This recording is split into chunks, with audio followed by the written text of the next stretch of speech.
اور اللہ ایمان والوں کے لیے بڑے فضل والا ہے.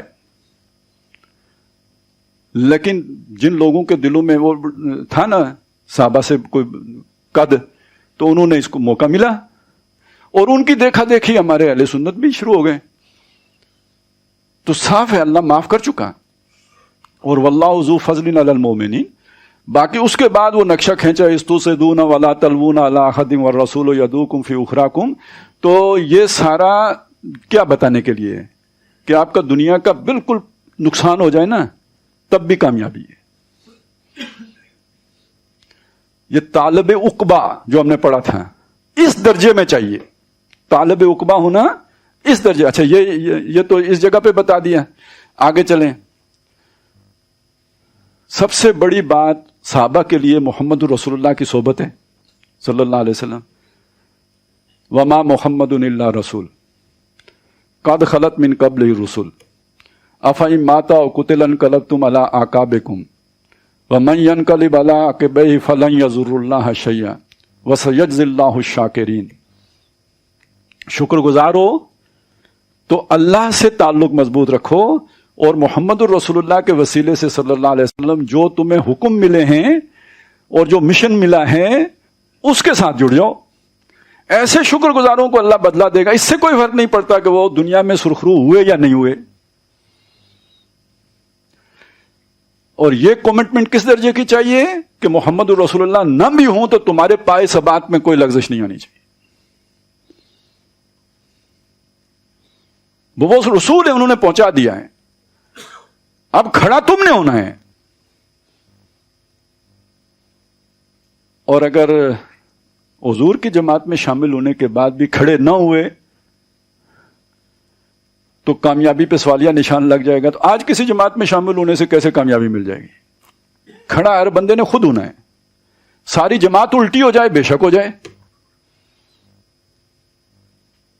ہر بندے نے یہ سوچنا ہے کہ میں نے تو کھڑا ہونا ہے. آگے چلیں. یہ جو دنیا کے نقصان ہیں، یہ لیڈر فوت ہو گئے، یہ جماعت یو ٹرن لے گئی، یہ میں اکیلا رہ گیا، تو یہ کوئی نئی بات نہیں ہے، یہ پہلے بھی ہوتا ہے. وَقَائِمٍ مِّن نَبِيٍّ قَاتَلَ مَعَهُ رِبِّيُّونَ كَثِيرٌ. کتنے نبی پہلے گزرے ہیں جن کے ساتھ رب والوں نے مل کے دشمنوں کے خلاف جنگ کی ہے. وَمَا ضَعُوفُوا وَمَا اسْتَكَانُوا. نہ وہ ضعف کا شکار ہوئے. لِمَا أَصَابَهُمْ فِي سَبِيلِ اللَّهِ وَمَا اسْتَكَانُوا. نہ ہی انہوں نے ہمتیں ہاری انہوں نے. واللہ یحب الصابرین. ایسے صبر کرنے والوں سے اللہ محبت کرتا ہے. اور یہاں صبر کرنے کا مطلب کیا ہے؟ ثابت قدم رہنے والے. جو ہل گئے وہ تو صبر نہیں کر سکے نا، حوصلہ ہار گئے. جو ان حالات میں بھی حوصلے میں رہے اور ڈٹے رہے اور جمے رہے، یہ صابر ہیں. تو صابرین کا یہ معنی ذہن میں رکھیں تو معلوم ہوا کہ یعنی ایسے ہمت کے پہاڑ چاہیے، بلکہ یہ کہ کوئی گلہ شکوہ بھی نہیں. جو اللہ کی راہ میں مصیبتیں آئیں، مصائب آئے، دکھ آئے، جو نقصانات ہوئے، جو اپنے پرائے مارے گئے، کوئی اس کا بھی کوئی گلہ شکوہ کدھر. وما کان قولہم الا ان قالوا ربنا اغفر لنا ذنوبنا. یہ اس کے پیچھے پوری کہانی ہے. یعنی یہ مصیبت آنے پر انہوں نے نہیں کہا، مگر یہ کہا کہ ہمارے رب ہمارے گناہ معاف کر دے. یہ گناہ معاف کر دینے کا کیا مطلب ہوا؟ کہ مصیبت جو بھی آتی ہے وہ کوئی نہ کوئی اپنی غلطی کا نتیجہ ہوتا ہے. وَيَعْفُو عَنْ كَثِيرٍ. اللہ بہت معاف بھی کر دیتے ہیں. وَمَا أَصَابَكُم مِّن مُّصِيبَةٍ فَبِمَا كَسَبَتْ أَيْدِيكُمْ وَيَعْفُو عَنْ كَثِيرٍ. بہت سی اللہ معاف بھی کر دیتے ہیں، لیکن یہ کہ آپ نے کچھ کیا ہوتا ہے جس کی وجہ سے آتے ہیں. اسی کو میں نے کہا کہ وہ دل پہ داغ ہے نا، اس مصیبت نے وہ آ کے دھو دیا. تو وہ بھی یہی کہہ رہے ہیں اللہ یہ ہم سمجھ گئے کہ کیوں آئیے، تو ہمارا گناہ معاف کر دے. وَإِسْرَافَنَا فِي أَمْرِنَا. اپنے معاملے میں جو ہم سے زیادتی ہو گئی ہے، کوئی کچھ حد سے تجاوز ہو گیا ہے، وہ معاف کر دے. اور وَثَبِّتْ أَقْدَامَنَا. ہمارے قدم مضبوط کر دے. وَانصُرْنَا عَلَى الْقَوْمِ الْكَافِرِينَ. فَآتَاهُمُ اللَّهُ ثواب الدنیا، ان کو اللہ نے پھر دنیا کا ثواب بھی دیا، بدلہ بھی دیا، وحسن ثواب الآخرہ، اور آخرت کا بھی، واللہ یحب المحسنین، ایسے احسان کرنے والوں سے اللہ محبت کرتا ہے۔ میں نے بتایا تزکیے کے سب سے چوٹی درجہ ہے احسان۔ احسان یہ ہے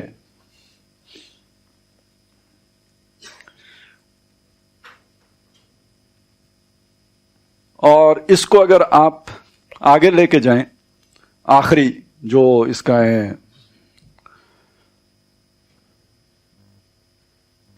جو اللہ کی راہ میں قتل ہو گئے انہیں مردہ نہ کہنا، وہ تو خوشخبریاں تو خود تو لے ہی رہے ہیں، جو پیچھے ان کے کامریڈ ہیں ان کے لیے بھی خوشخبریاں لے رہے ہیں۔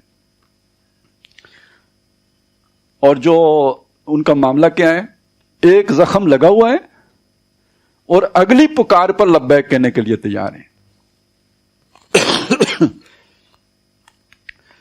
الذین استجابوا للہ والرسول من بعد ما اصابہم القرح، جب اللہ رسول نے پکارا ان کو تو زخمی ہونے کے باوجود انہوں نے لبیک کہی۔ للذین احسنوا منہم اجر عظیم، جنہوں ان میں سے واتقوا اجر عظیم، جنہوں نے وہی احسان آ گیا، اور پرہیزگاری یہاں اس کے ساتھ جوڑا ہے، یہ پرہیزگاری ہے، ان کے لیے اجر عظیم ہے۔ لوگوں سے نہیں ڈرے،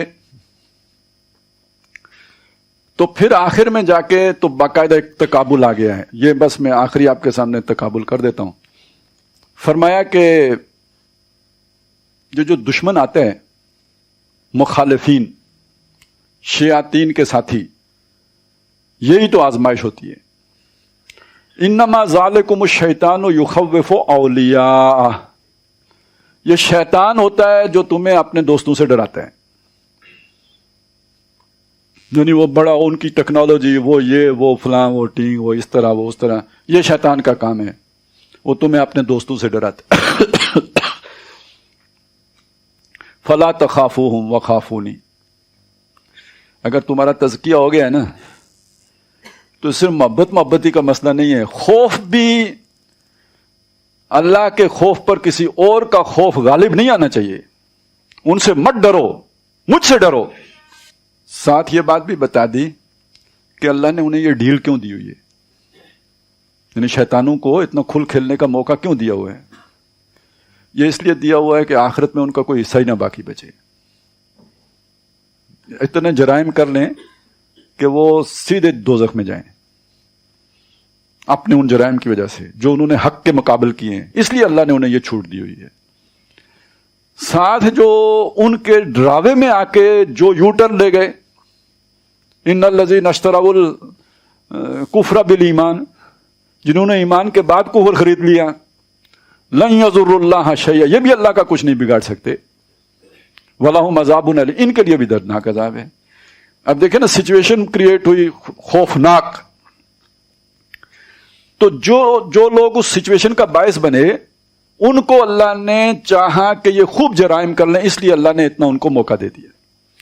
اب ان سے ڈر کر جو لوگ یو ٹرن لے گئے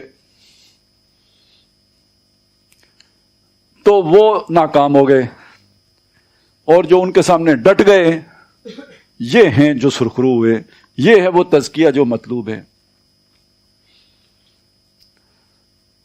اور آخر میں یہ بات آ گئی، ما کان اللہ لیذر المؤمنین علی ما انتم علیہ، اللہ ایسا نہیں ہے کہ تمہیں اس حال پہ چھوڑے رکھے کہ جس پر تم ہو۔ وہ کیا حال ہے؟ کھرے اور کھوٹے مکس۔ تو جب اللہ تعالیٰ کی نصرت آتی ہے، وہ نصرت کے جس کے نتیجے میں حق کا بول بالا ہوتا ہے، دین غالب ہوتا ہے، وہ تب آتی ہے جب حق اور باطل یا خبیث اور طیب علیحدہ علیحدہ ہو چکے ہوتے ہیں۔ تو یہاں پہ بتایا کہ اللہ ایسا نہیں ہے کہ تمہیں خبیث اور طیب کو علیحدہ کیے بغیر اسی حالت میں چھوڑے دے۔ وما کان اللہ لیطلعکم علی الغیب، اور اللہ ایسا بھی نہیں ہے کہ تمہیں غیب کی باتیں بتائیں، کہ وہ صورت اتار دے کہ فلانا فلانا فلانا خبیث ہیں اور فلانا فلانا فلانا فلانا طیب ہیں۔ تو یہ بھی اللہ کی سنت نہیں ہے۔ تو کیسے پتہ چلے گا کون خبیث ہے کون طیب ہے؟ یہ آزمائشوں سے پتہ چلے گا، یہ غزوہ احزاب سے پتہ چلے گا، یہ 9/11 کے بعد پتہ چلے گا. پہلے تو سارے ہی اسلام کرتے تھے نا. نظام مصطفیٰ کی تحریکیں چلتی تھی تو اب تو کوئی دیوانہ ہی بولے گا. تو یہ اس سے پتہ چلے گا کہ کون کیا ہے.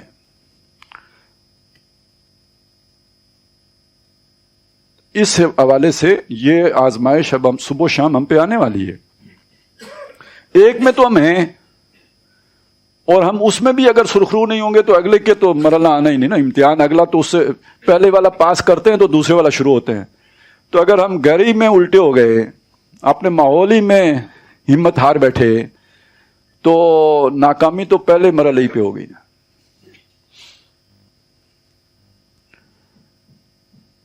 اور جب ہم یہ کر لیتے ہیں نا, یعنی وہ مشکل رستہ چھوڑنا چاہتے ہیں, تو پھر ہمیں وہ والا تزکیہ اچھا لگتا ہے کہ جس میں صبح آیت الکرسی 41 دفعہ پڑھ لیں, جو پتہ نہیں 21 دفعہ بھی شاید پڑھنے سے ہو جائے, بلکہ ہر نماز کے بعد ایک دفعہ بھی پڑھ لیں تو بس مرنے کی دیر ہے, آپ سیدھے جنت میں جائیں گے.